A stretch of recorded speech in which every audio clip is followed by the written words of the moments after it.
What's better, Fremont Street, downtown Las Vegas, or the main strip where all the mega resorts are? For years and years, this debate has raged on the internet with locals, friends, family, people who just have a vibe for Vegas and they love to come here.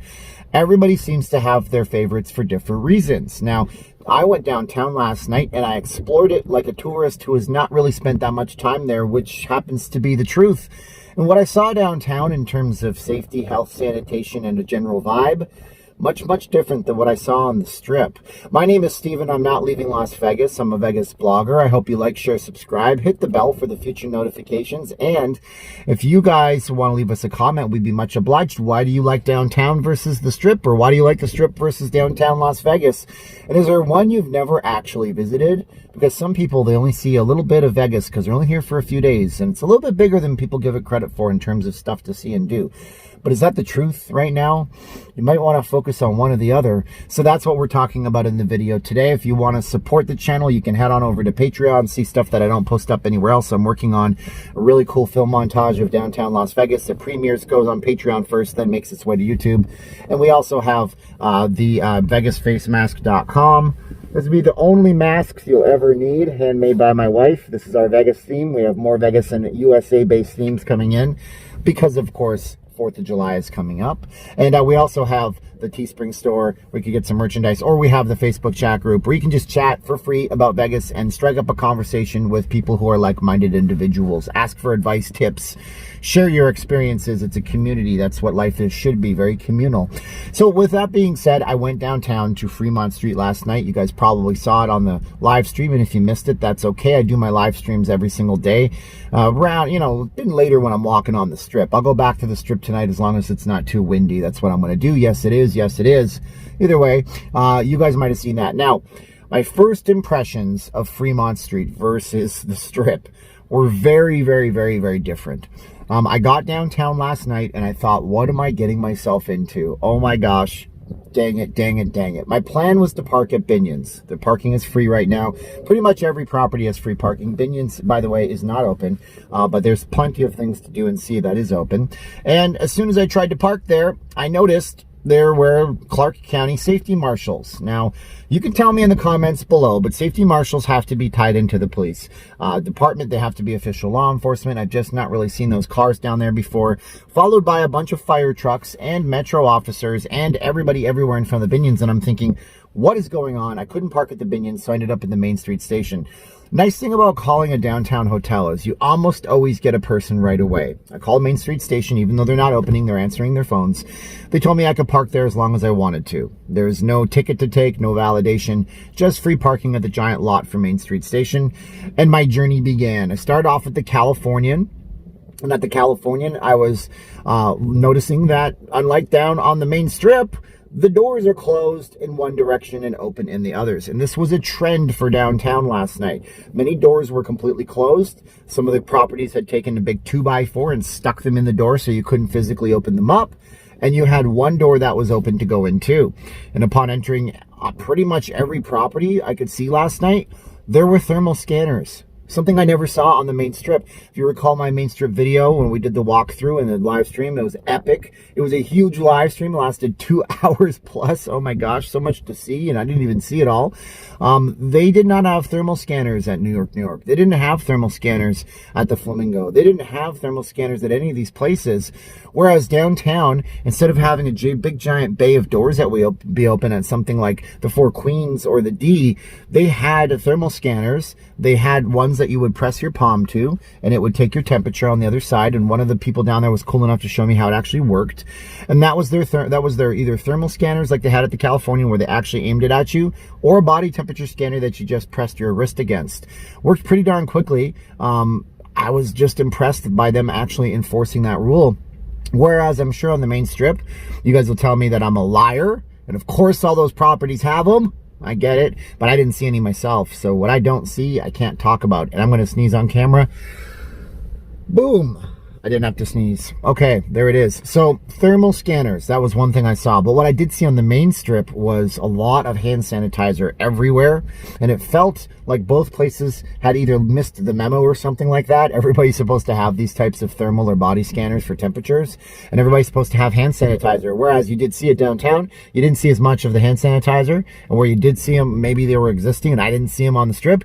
I guess you had some kind of body temperature scanners, but it wasn't invasive. But there was something that was more invasive downtown. It was the turnstiles everywhere. No, it wasn't a show. It wasn't an attraction. It was just a way that I was explained in the chat by somebody that Fremont Street wanted to make sure that they weren't going to have like pride protesters, which is understandable because there's limited capacity on Fremont Street. And they said that it was because they wanted to make sure the bad guys that were coming out and causing the violence during the protest couldn't get down there. So every time you would cross the street on Fremont Street at, say, Clark, you'd have to stop, take out your identification, show it to the person, and go through the turnstile. At first, I thought the turnstiles were possibly set up because they wanted to count the amount of people going in and out of Fremont Street because they have, of course, the 50% capacity rule where you have to have 50% or less in an area. But I didn't see that anybody was counting. It would be unmanageable to count anybody. And it was just strange to see those happening and going on. There were also metal detectors over on Fremont Street and Main Street. You have to go through a metal detector. Of course, the metal detector beeped off. It wasn't a thermal scanner like some people online have been saying. So that was very interesting too. Overall, though, the vibe on Fremont Street was a lot more festive and a lot more active than it was on the main strip. This lends itself to the fact that on the main strip, like I explained, if the casinos don't have the chance to open, people won't be conglomerating in front of them. And it was hot on both days, so people would be in and out of the casinos on Fremont a lot more freer, and they would roam from place to place with lots of street vendors, lots of, well, not lots, but a good amount of the entertainers, the buskers that are on the main Fremont Street experience, all, you know, holding their ground in their little circle that you pay a license fee for. I don't know the price, so don't ask me in the comments below. I'm sure we'll look that up someday on the channel. We have lots to talk about and still lots of work to do. And Fremont Street was a definitely different vibe. Now, if you want to go somewhere and you want to go to a movie, you go to the movie and you're the only two people, you and your significant other or your best friend or your BFF or whatever.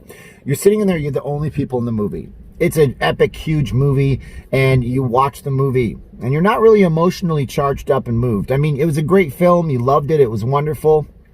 Who are we talking about? No one's going to movies these days. There's one movie opening up in June and July. One across the country. But, you know what I mean, in the theaters. But when you go to the same film and you're in a big crowd of people and everybody is charged up and they start clapping at the end or they even stand up and give a standing ovation, wow, do you ever feel included in something special? So I think that's the reason why Fremont Street gave me a different vibe last night. There was no street bands or entertainers, but they did have the big loud music pumped in over Viva Vision above us. The Viva Vision did start going off a little bit later because I was down there for about an hour and a half and I didn't see the proper show. Finally, when I turned my live stream off, because, you know, the Vegas gods were messing with me, they finally did do the Viva Vision show, so that was pretty cool to see. And it was just a definite cool experience down there. Of course, some of the stores are not open. Some of the attractions are not open. ABC store is closed, unfortunately. You know, but it was like lots of bars, lots of restaurants, lots of energy, lots of good times to be had by all. So I would say definitely you guys should go down and check out Fremont Street while you're here. Don't just stay on the main drag, especially right now in this post-C19 virus world that we're living in, because you get another dimension of Vegas with more mixture of locals and people that are just coming to check out the sites. Fremont Street East was actually pretty darn cool. We got all the way down to Fremont Street East and it was a neat little area. Container Park had people in it. People were lively. Now, as for social distancing and things like that, it wasn't necessarily a socially distanced place. Nobody was trying to enforce that rule. I have it on authority from people that know stuff that they're not going to be the ones that are going to be the policing of the social distancing. The security guards are not into getting into it with somebody who wants to have a chip on his shoulder because somebody told him that he needs to stand 6 feet apart from somebody else. The restaurants and the bars, however, looked like they were practicing it and adhering to it, with most of the places, like the bar that hangs over Binion's and looks over Fremont Street, having every other table kind of locked out. So they are at least adhering to that right there. It was definitely cool. I definitely tell you guys, check out downtown Las Vegas while you're here. A lot of people that I ran into that I did quick interviews with, they were really into the idea of Fremont Street this time around, and I'd have to say I give it a not leaving Las Vegas thumbs up. I know I tell you definitely should go. So there are some experiences from Fremont Street that I had firsthand. You guys had some of those with me too, while we were all walking around and checking it all out. If you guys like the video here, I hope you guys would give me a like and give me a thumbs up and leave me a comment and subscribe to the channel and get the notifications and do all that stuff. Doesn't cost you a penny, only takes a few seconds, don't you know? And if you guys want to get a face mask, because now they're saying you should wear these things, I don't know, 1 week you should and 1 week you should. I know I wear these things when I go into banks. I have to, it's the rules. They tie it behind the ears. They're absolutely awesome. This is our Vegas theme, but we have all sorts of different stuff on www.vegasfacemask. Ooh, I just messed up my camera. Stop it, camera. You be good. VegasFaceMask.com. And we, of course, have the Patreon. You can be in the credits of this video, just like these nice folks right now. So here's what we got to do. We got to go 3, 2, 1, click. We got to get out of here. We got a big day ahead of us. Got lots of stuff on the homestead to do. Got lots of work to do on the YouTubes and the Patreons and the Facebook groups. So 3, 2, 1, click. Are you ready for this? We go 3, 2, 1, and thanks for watching. Click.